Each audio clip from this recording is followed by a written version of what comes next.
New York, who needs a defibrillator when you have Dead Outlaw?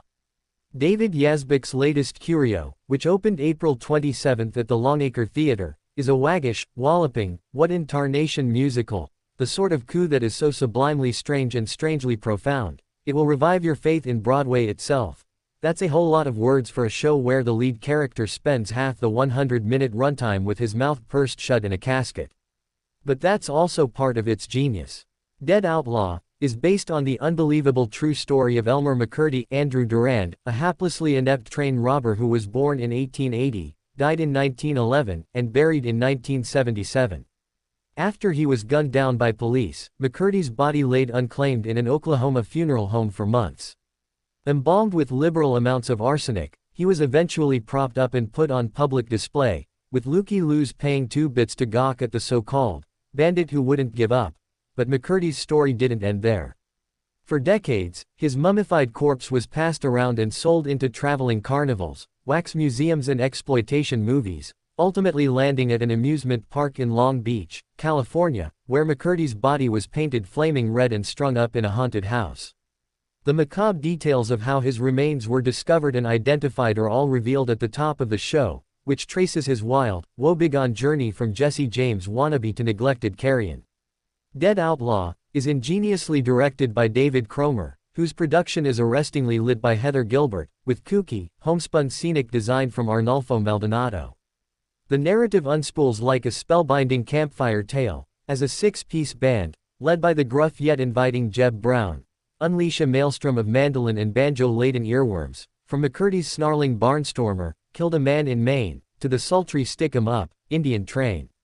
The electrifying score, written by Yazbek and Eric Della Penna, is pure, undistilled Americana, but with the scorching rock edge of Passing Strange, and the mordant, satiric delights of Little Shop of Horrors.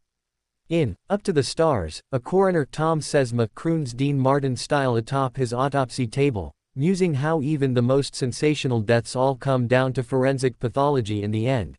And in the sweet and sour, Millicent's song, a teenage misfit, the phenomenal Julia Neidel divulges her youthful fears and yearnings to the lifeless McCurdy, who's been stashed in her living room by her filmmaker dad. As the girl prepares to leave home, she confesses her unwanted envy for the felonious crowbait. You get to stay the same, and I wish that I could, too. Growing up ain't as easy as it seems.